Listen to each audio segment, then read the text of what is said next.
Bienvenue à toutes et à tous. Le Premier ministre ivoirien Daniel Kablan-Duncan était l'invité des étudiants Sciences Po à Paris hier, mercredi, où il a animé une conférence de débat sur les perspectives de la Côte d'Ivoire 2 ans après la fin de la crise post-électorale.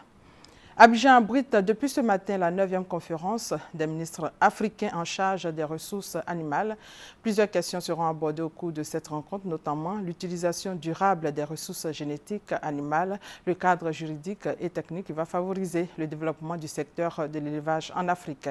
La Côte d'Ivoire, qui abrite cette conférence, va donc bénéficier du soutien de ses pairs dans sa politique de développement de l'élevage. La Côte d'Ivoire reste fortement tributaire de l'extérieur avec plus de 60% dans le cadre de la satisfaction de ses besoins en protéines animales.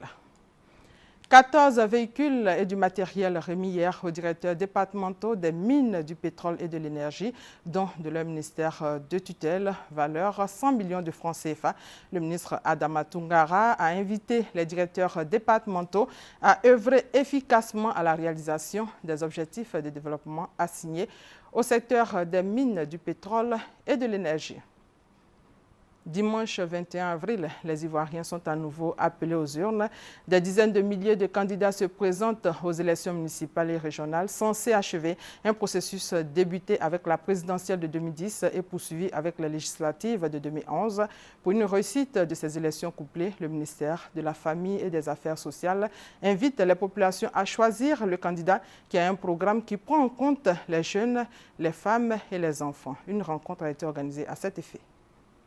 Les femmes représentent plus de la moitié de la population ivoirienne. Un poids lourd dans le développement d'une nation, un élément à prendre en compte dans les élections couplées municipales et régionales du 21 avril prochain. C'est le constat de la direction de l'égalité et de la promotion du genre. Nous venons à 2 jours des élections pour dire aux électeurs et aux électrices de bien analyser les messages, de bien regarder les différentes affiches pour savoir si les préoccupations des différentes composantes de la société, hommes et femmes, ont été bien prises en compte. Suivre donc les élections avec les lunettes et les écouteurs du genre, tout le monde s'accorde sur le principe. La femme, c'est la vie. Donc leur implication dans la gestion des affaires pourrait apporter beaucoup dans l'apaisement.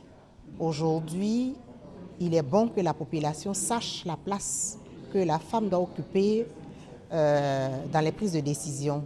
Et nous invitons les électeurs à porter leur choix sur les candidats qui ont dans leur programme une place de choix pour la femme. Compréhension du mandat de l'élu local et responsabilité des médias et des électeurs en matière de promotion du genre, 2 thématiques qui ont fait l'objet de communication. Le fils et ancien ministre de l'ex-président sénégalais Abdoulaye Wade a été inculpé ce mercredi 17 avril pour enrichissement illicite et placé sous mandat de dépôt. Il avait été interpellé lundi soir et placé en garde à vue quelques heures après que ses avocats eurent remis au parquet des justificatifs de sa fortune évaluée par cette cour à 694 milliards de francs CFA. Aux États-Unis, explosion meurtrière dans une usine d'engrais au Texas. L'explosion aurait fait au moins 60 morts et des centaines de blessés selon une télévision locale. Aucun bilan officiel n'est encore dressé, mais les estimations divergent fortement.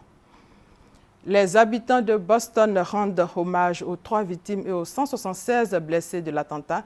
Les attentats sous forme de 2 bombes artisanales qui ont explosé à 12 secondes d'intervalle ont endeuillé Boston en début de semaine lors du grand marathon de cette ville. La justice vénézuélienne a écarté mercredi tout décompte manuel des bulletins de vote, mettant sous pression l'opposition qui conteste la victoire à la présidentielle de Nicolás Maduro, dont l'élection bénéficie d'un soutien international timide mais croissant, à l'exception notable des États-Unis. Fin de ce flash, merci de votre fidélité. Prochain rendez-vous de l'information, 13h.